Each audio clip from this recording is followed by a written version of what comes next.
دلدار نے اس کے قریب آتے ہوئے اس کے ہاتھوں کو اپنے سینے پر رکھا، نرم اور تھوڑے سے لرزتے ہوئے۔ دوام کی خوبصورت اور نازک صورت پر شرم و حیا کا رنگ تھا، مگر اس کے دل میں ایک چھوٹی سی روشنی بھی جل رہی تھی، اس کی آنکھوں میں قبولیت کی تحریر پڑ رہا تھا۔ جانتی ہو سجن سائیں، یہ دنیا کہتی ہے کہ سدھارتھ دلدار بے رحم ہے، لیکن آج تمہارے سامنے میں کمزور ہوں اور میں کمزور رہنا چاہتا ہوں۔ وہ گمبھیر لہجے میں کہتا اسے اپنی طرف متوجہ کر رہا تھا، لیکن اس کی نگاہیں ہموار جھکی ہوئی تھی۔ آج وائبریشن پر کیوں لگی ہو میرا سونا سائیں؟ میرا سونا مکھڑا، میں شوہر ہوں، تمہارا کوئی لٹیرا تو نہیں۔ ہاں، دنیا کے لیے لٹیرا ضرور ہوں، لیکن تمہارے لمس میرے لیے سانسوں کی امانت ہے۔ وہ اس کے کانپنے پر چوٹ کرتے ہوئے بولا، جبکہ وہ اب یوں ہی الجھی سی تھی۔ اس نے اپنی انگلیوں کو دوام کے بالوں میں الجھایا اور آہستہ سے اس کے کندھے سے لے کر بازو پر چھونا شروع کیا۔ اس کا یوں بے باکی سے چھونا دوام کی جلد پر پرو کی طرح نرم تھا، جو اس کے دل کو چھو رہا تھا۔ دوام کی آنکھوں میں آنسو تھے، جو اس کی گھبراہٹ اور محبت کا حسین امزاج تھے۔ اسے ڈر لگ رہا تھا، لیکن اسے برا نہیں لگ رہا تھا، نہ اس کا چھونا، نہ اس کے قریب آنا۔ دلدار نے اپنی سانسیں دوام کی گردن اور گالوں پر محسوس کرائی تو دوام نے اپنی آنکھیں بند کر لی اور اس لمحے میں خود کو مکمل طور پر دلدار کے پیار کے سپرد کر دیا۔ دلدار نے دوام کو آہستہ سے اپنے قریب کھینچا، اس کے بدن ایک دوسرے کو محسوس کرنے لگے۔ دوام نے دلدار کے سینے سے اپنا چہرہ لگایا اور وہ خوشبو جو دلدار کی تھی اس کے اندر ایک سکون بھر گئی۔ دلدار نے نرم اور محبت بھرے انداز میں دوام کے ہونٹوں کو چھوا، وہ اسے چوم رہا تھا، نرم پیار بھرا، جس میں کوئی جلد بازی نہیں تھی، صرف خلوص اور محبت کی زبان بولی جا رہی تھی۔ دوام کی ہر گھبراہٹ وہ خود میں قید کر رہا تھا۔ میں تھوڑا جذباتی انسان ہوں، لیکن میں کوشش کروں گا کہ تمہیں میری وجہ سے کوئی تکلیف نہ اٹھانی پڑے، تمہاری آنکھوں میں میری وجہ سے کوئی آنسو نہ آئے۔ میں ذرا جنونی قسم کا انسان ہوں سجن سائیں، محبت بھی کرتا ہوں تو ایسے جیسے کوئی دشمنی نبھا رہا ہو۔ آج تک کسی کو نرمی سے چھوا نہیں۔ لوگ کہتے ہیں میرا چھونا ایسا ہے جیسے میں کوئی انتقام لے رہا ہوں، اور ویسے تم تو دل کی دنیا ہلائی ہے، تم سے تو انتقام بنتا ہے نا۔ گھبراؤ مت، مذاق کر رہا ہوں، تمہارا گھبرانا مجھے حدیں پار کرنے پر اکساتا ہے۔ اس نے دوام کی گردن قریب اپنے ہاتھ کو آہستہ سے پھیرا، پھر اپنی انگلیوں کی نرمی دوام کے بازو سے نیچے لے گیا۔ وہ اس کے پور کو پیار اور نرمی سے چھو رہا تھا، جیسے اپنی محبت کا تحفہ دے رہا ہو۔ دوام کی سانسیں بے اختیار تیز ہو گئی، لیکن اس کی آنکھوں میں ابھی بھی گھبراہٹ تھی، جو دلدار کے لمس میں آہستہ آہستہ بھر رہی تھی۔ دلدار نے جھک کر دوام کے کان کے پاس آہستہ سے سانسیں چھوڑی، جو دوام کے جسم کو چھو کر ایک سنسنی سی دورا گئی۔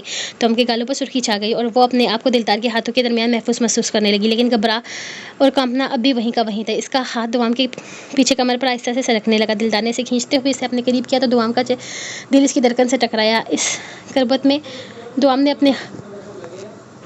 اس کا ہاتھ دوام کے پیچھے کمر پر آہستہ سے سرکنے لگا۔ دلدار نے اسے کھینچتے ہوئے اسے اپنے قریب کیا تو دوام کا دل اس کی دھڑکن سے ٹکرایا۔ اس قربت میں دوام نے اپنے دل کی دھڑکن کو محسوس کیا، جو کبھی اتنا تیز تھی کہ ہاتھ نہیں تو کبھی اتنا نرم جیسے رک ہی جائے گی۔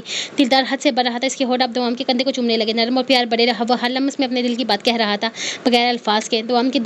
دوام کے ہاتھ دلدار کے سینے پر رک گئے۔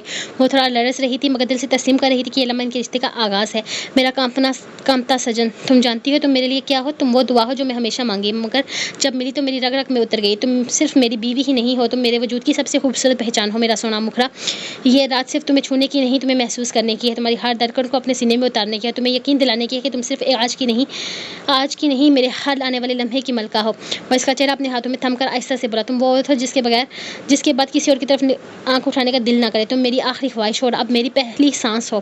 وہ بے حد محبت سے اپنی محبت کا اظہار کر رہا تھا، اور ارادہ صرف اور صرف اسے اپنے ساتھ کنفرٹیبل کرنے کا تھا، کیونکہ وہ بہت گھبرائی ہوئی تھی۔ وہ بے اختیاری میں سے ذرا فاصلے پر چلی گئی تو دلدار نے پھر سے دوام کی نازک کمر کو اپنے ہاتھوں میں تھم کر آہستہ سے اپنی طرف کھینچا۔ دوام کی دل کی دھڑکن زوروں پر تھی۔ دلدار نے اپنے ہونٹ دوام کی گردن کے قریب لا کر اس کے بالوں میں انگلیاں پھیرنا شروع کر دی، جس کے ہونٹ بے باکی سے اس کی گردن کو چومنے لگے تھے۔ اس کے لبوں کا لمس اسے پاگل کر رہا تھا۔ اسے اپنے حصار میں لیتے ہوئے دلدار نے اپنے ہاتھ دوام کے بازو سے نیچے لے جاتے ہوئے اس کے کندھے کو سہلایا، پھر آہستہ سے اس کی کمر کو نرمی سے چھونا شروع کر دیا۔ دوام کی چھوٹی چھوٹی سانسیں اس کی سحر انگیز محبت کو ظاہر کر رہی تھی، لیکن وہ ابھی بھی گھبرائی ہوئی تھی، کیونکہ یہ سب کچھ اس کے لیے نیا تھا۔ دلدار نے اپنے ہونٹ دوام کے کندھے پر رکھے اور نرم اور گہری سانسیں چھوڑی۔ دوام کی سکن اس کی سانسوں کی گرمی سے چھنچھنا اٹھی۔ دلدار کی سخت کھردری انگلیاں دوام کے بدن پر محبت کا پیغام دے رہی تھی۔ وہ چاہتا تھا کہ دوام کو ہر لمحے یہ احساس ہو کہ وہ محفوظ اور خاص ہے، نہ جانے اس کی محبت کی تپش تھی یا کچھ اور دوام نے بے اختیار تھوڑا سا اپنا ہاتھ دلدار کے ہاتھ پر رکھا۔ دلدار نے مسکرا کر اس کا ہاتھ پکڑ لیا اور اپنے سینے سے لگا لیا۔ دونوں کے دل ایک دوسرے کے قریب تھے اور وہ محبت کا ایک حسین لمحہ بانٹ رہے تھے۔ میں ہمیشہ تمہارے ساتھ ہوں دوام، تمہیں کبھی تنہا نہیں چھوڑوں گا۔ دوام نے نرمی سے اپنی سہمی ہوئی آنکھیں کھول کر اس کے آنکھوں میں دیکھا۔ وہ اس کے نرم گالوں کو اپنے ہونٹوں سے چھونے لگا۔ دلدار نے آہستہ آہستہ اپنی انگلیوں کو دوام کے بدن کے کنارے پر پھیرنا شروع کر دیا، جیسے نرمی سے کسی قیمتی خزانے کو چھو رہا ہو۔ دوام کی جلد پر اس کے لمس کی ہر ایک جھلک اس کے دل کو چھو رہی تھی۔ وہ آہستہ آہستہ اس کے لمحے میں کھو رہی تھی۔ اس کا انداز اتنی نرمی لیے ہوئے تھا کہ وہ بھولنے لگی تھی کہ وہ شخص کوئی عام شخص نہیں، لڑکی کے اس وحشی درندے سے کم نہیں تھا، بلکہ کسی وحشی درندے سے کم نہیں تھا۔ دلدار نے اپنے ہونٹ دوام کے گال پر رکھے اور پھر نرم انداز میں اس کے چہرے کا سفر اپنے لبوں سے کرتے ہوئے ہونٹوں کو چھوا، جیسے محبت کے سب سے پیارے راز اس لمس میں چھپے ہوں۔ دوام کی آنکھیں نیم بند تھی، اس کے دل کی دھڑکن اس کی سانسوں کے ساتھ مل کر ایک حسین موسیقی کی مانند بج رہی تھی۔ دلدار نے آہستہ آہستہ دوام کی گردن پر اپنے ہونٹ پھیرے اور پھر نیچے آتے ہوئے اس کے دل کی قریب پہنچا۔ وہاں دوام کی سانسیں اب بے قابو ہو چکی تھی اور وہ اپنے آپ کو دلدار کی محبت میں مکمل طور پر الجھائے ہوئے محسوس کر رہی تھی۔ دلدار نے اپنے ہاتھ دوام کی کمر سے اٹھا کر اس کے بازو پر نرمی سے چلائے، پھر اسے اپنے سینے سے تھوڑا سا اور کھینچا۔ اس کی آنکھوں میں ایک مخصوص چمک تھی جو دوام کی کمزوریوں اور خوفوں کو دھیرے دھیرے مٹانے کا وعدہ کر رہی تھی۔ دوام نے دلدار کے سینے کو اپنے ہاتھوں سے تھام لیا۔ تمہاری ہر خواہش میرے دل کے قریب ہے دوام، میں چاہتا ہوں کہ تم ہمیشہ خوش رہو اور میں تمہیں خوش رکھنے کا وعدہ کرتا ہوں، میں تمہاری ہر خواہش پوری کرنے کا وعدہ کرتا ہوں۔ دلدار نے صرف تمہیں اپنی شہزادی کہا ہی نہیں، دلدار نے اپنی شہزادی بنا کر رکھے گا۔ دلدار نے اپنے ہونٹوں کو دوام کے ہونٹوں سے ملا لیا، اس کے انداز میں شدت کھلی ہوئی تھی، وہ جیسے اس کی سانسیں کھینچ رہا تھا۔ اس کی بے باکیاں دوام کو پاگل کر دینے کو تھی، اس کے ہونٹوں کی بے باکی اس کے گالوں کو، کبھی اس کے ماتھے کو، کبھی اس کے لبوں کو، کبھی اس کی گردن کو، تو کبھی خود و ہاتھ پار کرتے ہوئے اسے چوم رہی تھی۔ وہ پوری طرح اس کے باہوں میں قید اس کے سینے میں پناہ لینے کی کوشش کر رہی تھی، لیکن آج تو جیسے اس کا سینہ بھی میسر نہیں تھا۔ میرے سونے دل، اس سینے میں آ کر مجھ سے چھپنے کی کوشش مت کرو، مجھے اپنے ہی سینے سے جلن ہو رہی ہے اگر کہ تم میرے اتنے قریب ہو کہ مجھ سے چھپی ہوئی ہو۔ کبھی کبھی دل چاہتا ہے تمہیں خود سے اتنا قریب کر لوں کہ تمہیں اپنے علاوہ کچھ محسوس ہی نہ ہو، اور نہ خوا، نہ پردہ، نہ فاصلہ، نہ شرم، بس تم اور میرا یہ حق۔ وہ آہستہ سے اس کے کان کے قریب سرگوشی کرتا رہا۔ آج کی رات تم میری ہو، مکمل، بے حد، بے پناہ۔ اگر تم دوبارہ مجھ سے چھیننے کی کوشش کی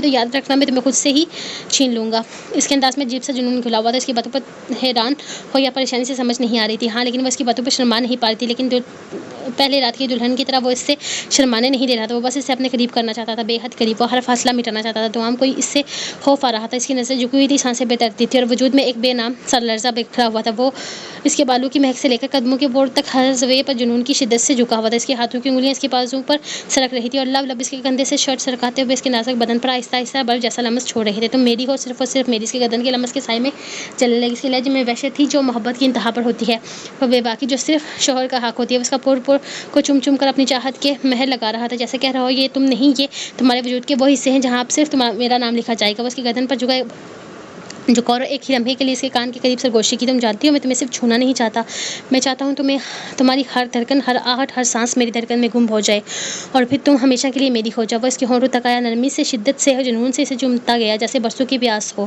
اس کی سانسیں لرزنے لگیں، آنکھیں نم ہو گئی اور وہ خود میں سمٹنے لگی، لیکن وہ کہاں رکنے والا تھا۔ وہ تو جیسے آج کی رات اسے پورا پا لینا چاہتا تھا، حاصل کر لینا چاہتا تھا، جیسے خود میں گول لینا چاہتا تھا۔ آج تم میری، صرف میری ہو، لیکن صرف آج کے لیے نہیں، ہمیشہ کے لیے، اور میں تمہیں اس کی طرح اپناؤں گا میرا سونا مکھڑا کہ تم چاہ کر بھی کبھی خود سے الگ نہ کر پاؤ گے مجھے۔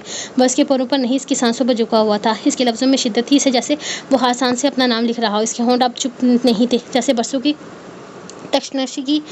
تشنگی آج مٹانے کی اجازت ملی ہو۔ اس کا وجود نرم، نازک اور تھرتھراتا ہوا، ہر بات جب وہ جھکتا اس لمحے سے وہ کانپ اٹھتی، جیسے خود کو ہار چکی ہو اس شخص کے سامنے جو نرمی سے جنون میں ڈل چکا تھا۔ وہ اس کے بالوں سے لے کر گردن کی لکیر تک، پھر کندھے، کمر اور پھر ہر بے نام جگہیں جہاں صرف محبت چھپتی ہے، وہ سب کو آہستہ آہستہ اپنی چاہت میں گونتھتا جا رہا تھا۔ اس کی سانسیں تیز ہو گئی تھی، آنکھیں بھیگی ہوئی، اور جسم بس اسے ایک لمس پر جھک رہا تھا، ٹوٹ رہا تھا۔ اس کی جنونی محبت کے سامنے وہ ہار چکی تھی، خاموشی سے اس کے سینے میں چپ کر وہ خود کو اس کے حوالے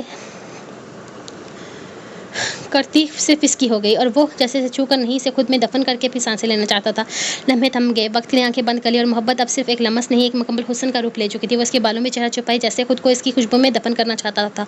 سانسیں اس کی گردن کو چھو رہی تھی، اور لمس وہ تو جیسے ہر پور پر اپنا نام تحریر کر چکا تھا۔ اس کا دوپٹہ جانے کب پھسل چکا تھا، اور اس کی فراق کی ڈوریاں اچانک ٹوٹ کر کہاں بکھری تھی، جیسے یہ لباس بھی رکاوٹ ہے ان کے ملن کے درمیان۔ یہاں سے ایک نیا سلسلہ شروع ہوا تھا، یہاں سے ایک نئی کہانی شروع ہوئی تھی۔ کیف لمحے تھے جہاں محبت نے جنم لیا تھا، دوام کی معصومیت اور دلدار کی شدت۔ یہ وہ پل تھا جہاں دوام اور دلدار اپنے ناموں سے نکل کر محبت کے ایک نام میں سما گئے تھے۔ یہی وہ لمحہ تھا جب دلدار اور دوام دلدارم بن گئے تھے، ہمیشہ کے لیے ایک ہو گئے تھے۔ دلدار اسے چاہت بھری بھیگی نگاہوں سے دیکھ رہا تھا، جیسے کچھ مانگنے کے بجائے چھیننے کا ارادہ رکھتا ہو۔ دوام کی پلکیں بھیگ رہی تھی، مگر یہ آنسو نہیں تھے، یہ شدت تھی۔ وہ بے بس سی اپنے وجود کو سمیٹنے کی کوشش میں تھی، جبکہ وہ ہر لمحے اسے توڑ کر بکھیر کر پھر اپنی باہوں میں سمیٹنے پر تلا ہوا تھا۔ وہ لمحے وہ تھے جہاں محبت نے شرم کے دامن کو سلیقے سے ایک طرف رکھا اور جذبے نے مکمل طور پر حق رفاقت جتا دیا۔ کمرے کی دیواریں بھی شاید سرخ ہو گئی تھی، نہ منظر واضح تھا، نہ الفاظ ضروری، بس وہ لمس تھا جو چیخ کر کہہ رہا تھا کہ آج کی رات تم صرف میری ہو، مکمل، بے حد، بے قید، اور وہ اس کی ہو گئی تھی ہمیشہ کے لیے۔ تو گائز، یہ تھی آج کی ایپیسوڈ۔ ملیں گے کل ایک نئی ایپیسوڈ کے ساتھ، تب تک دیجیے مجھے اجازت۔ تو میں یاد رکھیں، خوش رہیں، آباد رہیں، خدا حافظ۔